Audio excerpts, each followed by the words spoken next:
So hello you guys and welcome back to my channel. It feels like it's been forever since I've just sat down and talked one-on-one with you. I know it probably hasn't been, but it feels that way. So, Season 8. I know it has been a hot minute and I haven't done my review yet. A bitch has been busy. That should be like the slogan of this channel, a bitch was busy. Season 8 is over already and I can't believe that the whole fucking thing is done already. In my mindset, it still kind of feels like we should be waiting for the Negan lineup. Do you know what I mean? To see who Negan Lucille. Remember when that was the biggest thing going on in the Walking Dead universe? Time has just gone so fast. I'm just sitting here having like a fucking midlife crisis over time right about now. This season has had some like high points that have just been insane. It's had some low points. We had to say goodbye to cast members. So some of the saddest deaths this season for me was Shiva. Yes, I'm putting the tiger top of my fucking list. Shiva and what she represented and what she stood for and how she tied into Ezekiel's story, and I thought I'd never care so much about a damn CGI fucking tiger, but wow, I did. And the way she died as well, it was so gruesome and just, fuck. And Ezekiel then, I don't think Ezekiel will ever be the same without her, because he kind of went into the apocalypse with her. You know, she was almost like his crutch in a way, and she added to the theatrical element, and she tied into his story. And like Ezekiel saying goodbye to Shiva, it was kind of like him saying goodbye to that chapter of his life. Because with the end of Season 8, it's all about change. It's all about a new world, whatever, moving forward, the future. But him saying goodbye to her at that point in the show was kind of like him saying goodbye to his past. I might be getting too deep with this, I probably am. But he knew her since she was a baby, and she was with him throughout all the apocalypse, and then this. And I'm just like, why? The Carol and Ezekiel romance is something that I loved too. We saw them holding hands, sitting down on the ground. I was like, bitches are holding hands. I ship it. I didn't ship it in the beginning because they'd had like 2 scenes together and everyone was like, I want them to get together. I felt like it was too soon, but after seeing them grow organically and how they are together and how they suit each other and how their stories kind of intertwine and their pasts are somewhat similar, they're the same kind of person. They're very guarded. They both put up a front, just in different ways. Carol, you know, kind of has Susie Homemaker. She has that little thing that she can slip into and be someone else. Ezekiel has the king facade. So both of them sitting down and just being real and cutting the bullshit. And them knowing that they found somebody that they don't need to be anybody else but themselves around. I love it. I fucking love it. And I hope that lasts. Much like the Rick and Michonne romance. Love that too. We'll talk about them later. Of course, we can't talk about deaths without talking about Coral. It's so fucking sad that he got, you know, killed off. He's not on the show anymore. It's just like, it's weird. But it is going to further the future storyline. I try to look at the positives. It sucks that he's gone, but look at what it's done to Rick. Rick kind of went a little bit fucking batshit crazy with him killing all the guys in the bar, you know? But then him slitting Negan's throat, but not killing him. He is honouring Carl's wishes, and it probably will change the course of the show if Rick adapts that mindset and sticks to it. Rick wouldn't have really stuck to that mindset had it not been for Carl, had it not been specifically for honouring his dead son's wishes. So Carl dying in regards to the storyline fits. And Chandler gave, 8 fucking seasons worth of incredible performances, and fair play to him. You know, it's still so strange to think, oh yeah, Carl, he's dead now. It's just like, what? We're left with just fucking Judith? Is she even Rick's? We had Simon's death, which I was sort of anticipating. You know, Negan's right-hand man, and then they fall out, and then Simon starts to rebel against him. I was sort of anticipating Simon to die. I didn't think that he'd die in the way that he did. Simon was like, he was another one of those larger-than-life characters that I loved watching him. I loved seeing him on screen. He was so strange. So Negan lost his right-hand man. Negan is in a right fucking predicament right about now. But Stephen Ogg is an incredible fucking actor. Is such a nice guy in real life. It just sucks seeing people... I hate seeing people leave the show. I get attached too easily to things. And then I get attached to them. And I don't like when they're taken away. I'm a big fucking baby. I loved the little scene with Dwight and Simon. Where just before Negan comes out of like wherever the fuck he was lurking. Where Simon is just like convinced that he's Dwight on his side. And he's talking to Dwight and he's like, yeah. And then it's like, Negan just comes out of fucking nowhere and Simon's like, well, I'm fucked. That was a very smart move on Dwight's behalf. Dwight is another thing I loved about this season. Seeing him on the floor in front of Daryl totally break down. And I was convinced that Daryl or Rosita or fucking somebody, Tara, someone would kill him. And they didn't. And I liked that. I liked that the group are trying to move forward. They're trying to, like, be rational about shit. I love that we saw the letter from Sherry. Sherry hasn't left him. Sherry still loves him. She'll come back into it sometime, probably. And I want to see that. I want to see Dwight be happy. No, I have not forgotten the shit that he's done. I know people are like, Dwight's a piece of shit. Yes, you are not wrong. He was a piece of shit. He's not anymore. And the only reason he acted the way he did was because of Sherry and because of his life. And going forward, I think I'm going to like his character a lot more than I have in the past. I hope he finds happiness. I hope Sherry comes back and he can be all married again. Eugene is another one that I'm like, fuck yeah, bitches. Eugene, like, I held out hope for him for as long as I possibly fucking could until it looked like there was no return. There was people on the I Hate Eugene campaign very early on in, which had me like, you're not even going to give him a chance to prove himself? So seeing him fuck up the Savior's guns and all the guns exploded and Eugene was like, yeah, motherfuckers, that's right, looking at you, Rosita. I loved that moment. It was perfect timing. It was just like, because it was like a mixture of emotions. It was like, so the Saviors mightn't win the war. Eugene isn't actually bad. I loved that, and I feel bad for Eugene in a way, because he is childish in certain ways. He's like a little lost dog. He doesn't really fare well by himself. He has to be around others. He needs to feel protected and needed and wanted. And he didn't get that from Rick's group for a long time. So for a while I thought, well, he's getting out of the sanctuary. He's probably going to stay there forever and be loyal. And he wasn't. So I was like, good boy, Eugene.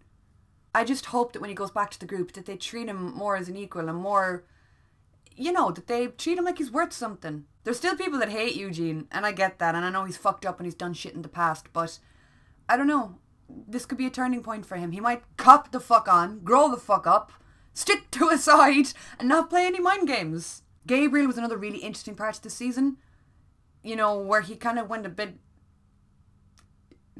lost for a while.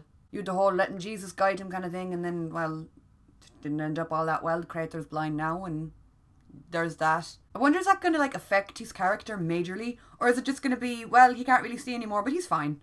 Do you know what I mean? Will he still be able to go into battle? Will he still be able to do stuff that he did before? Or is he going to be on the sidelines from here on in?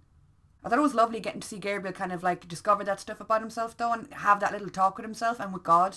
I thought that was really different. And he still carries around the fact that he killed all those people at the church. It shows he has a conscience.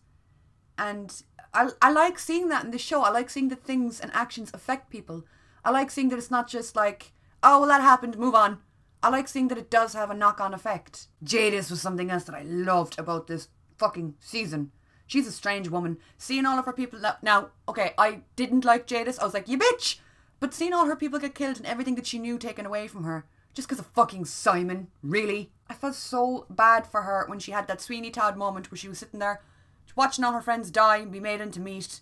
But that talk she had with Negan has me like, oh, is she going to take him up on that offer sometime? Is she going to go to his side sometime? Because as we know, Negan is currently being held by Rick, which I probably should have talked about before this point. Is she going to come to his defense or to his rescue someday? Are they going to strike up a friendship or a working relationship? Negan this season just, man, I love his character. I hate him, but I love him. I think Jeffrey pulls him off exquisitely. His one-liners, the way he acts, the way he conducts himself. I just love Negan. I'm not even sorry. I am sorry though, because he's a bit of a cunt. How the season ended with him. No, before we forget, the fucking helicopter with Jadis. The fuck was that all about? I don't know, you guys yell about it in the comments to me a lot. What was the helicopter about? I'm like, bitch, I don't fucking know. She had her bags packed, she was ready for takeoff, and then it didn't happen. Maybe they'll come back someday, They might go, hey, was there someone in that dirt pile that one time that we visited? Should we check again? But yeah, Negan at the end of the season. It's a point that I said in my reaction, and I stand by it. When they're at the tree, and it's when they're fighting, and Rick is like, just listen to me. Negan stops and he listens, and it's like he's crying and he looks emotional and he looks like he's getting it. Do you know? He's there, he's present. So I'm like, would he have listened? Would he have listened to Carl, what Carl had to say, and listened to what Rick had to say? Would things have been different? Or would he have just reverted straight back to the Negan that we all know? We won't get a chance to know anyway, because Rick was all, listen, I just want to talk. Ha, you're bleeding now. Fix him. That had me like, what the fuck? There you go. Nick in Fear the Walking Dead gets shot and dies. Now, I know why he died. There's a whole thing that Frank Delane approached the writers and said that, you know, it was time or whatever. If you guys didn't know, I read that today. I'm just after doing my reaction to the episode that Nick dies in. And I read online a few minutes ago that it was Frank's decision. So, I'm guessing he's cool with it. But anyway, Frank gets shot. Not Frank. Nick gets shot. Dies. Negan gets his throat slit. And lives. He's fine. I don't know if that vision of the future is going to work out. Morgan's little jail cell is going to come into play, which should be interesting. Morgan was like Jim. Jim was out digging all the graves back in season 1. Morgan's out there just building jail cells in case they're needed, and then they are. Some of these motherfuckers are psychic. Morgan's little jail cell is going to come into use. Negan's going to be in the fucking cell. It's probably not going to last long. I get why Rick and Michonne want to make an example out of him, obviously. They're trying for a better future and a better this, that, and the other. So killing people isn't exactly the way to go about it. It's probably the best option, though. So, I understand why they're taking this route. Maggie ain't fucking happy. Her pregnant ass is ready to fucking throw some fists. Like, her talking with Jesus and Daryl, their little secret rendezvous has me like, no.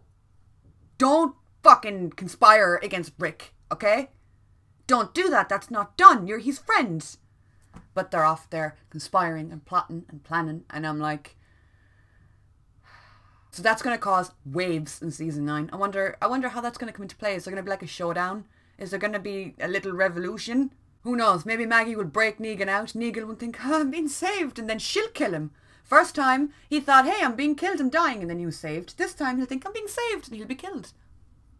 I always said that if I want to see Negan die, it would probably be by Maggie's hands, because she is the most reason he took Glenn from her, you know? Now, if you want to go deeper and trace it back, you could say Daryl took Glenn from her because Daryl acted out, which got Glenn killed, but Daryl didn't know that Glenn was the one that was going to be killed. It hurts my fucking scalp. Anyway, where was I? My favourite scene from this season, by far, was the scene with Rick and Negan in the house. You know, where he loses Lucille. He's like, Jinkies, where's Lucille? That was my favourite scene. It was weird. It was funny. They were like an old married couple running around the house fighting with each other. But I loved how it was shot. I loved the dialogue. I loved Negan trying to find Lucille. And then the whole Lion King moment where Negan's hanging on the edge and Rick is like, ha ha ha. You gonna fall, bitch. I liked that. And it was nice seeing Rick and Negan one-on-one. Not through a walkie-talkie, not through other people. Just them, in the fucking house together. I liked that. And then Negan was all, bye, I'ma hop out the fucking window and be captured by fucking Jadis. There was just so much to talk about this season. There was just so much to talk about. This video I can see is 17 minutes long. Shit. That's long enough. I know there's other stuff that I've obviously forgotten about. Like the end of the season with the Saviors working with everyone. The Saviors are now good, I guess. I always said it about the Saviors that they're not loyal to Negan because they like him or they agree with him. They're loyal to him because they fear him. You know, so when Negan was taken out of the equation, I think that changed a lot of things for the Saviors. And there'll probably still be some fucked up bitches that like still want to be loyal to him. You know, people that are going to plan on turning again in the future. But for now, it looks like his future could fucking work. It looks like Carl's future could possibly work. Probably won't, but it's looking hopeful. I think the next season is going to be so different to what we've seen. If they stay in line with what they've set up, it means people are going to be working together. They're going to be trying to build a future instead of fighting for the now. So I'm excited to see that. I'm excited to see how it works. You know, I'm excited to see who's going to be a little bitch about it and try and fuck everything up. Maggie, I'm looking at you. Please don't get mad at me in the comments. We all know it's true. You know, she's every right to be mad, but come on. Like I said, there's going to be Saviors that want to turn. Stuff like that. I know there's probably lots of stuff I forgot to touch on, but that was what stuck out to me most about the season and what I enjoyed the most. Because I haven't really just spoken about the season at all. Have I? Nope. So that's it for this video, you guys. Let me know what your favourite parts were. I know I didn't go too in depth, but I didn't want to get too into shit. I just wanted to touch on some stuff briefly, so at least you guys know my general gist. Let me know what you thought, what your favourite moments were, your favourite characters are. I feel like people's favourite characters differ from season to season. I Daryl is still one of my favourite characters. I'm having a bit of a lover's tiff with him because he's conspiring against Rick, and I'm like, but he's still my favourite character. I still fucking love him. Ezekiel is probably tied with Daryl for my favourite and has been since he entered the show. So just let me know your general thoughts and theories and this, that and the other down in the comments, and I will talk to you all soon.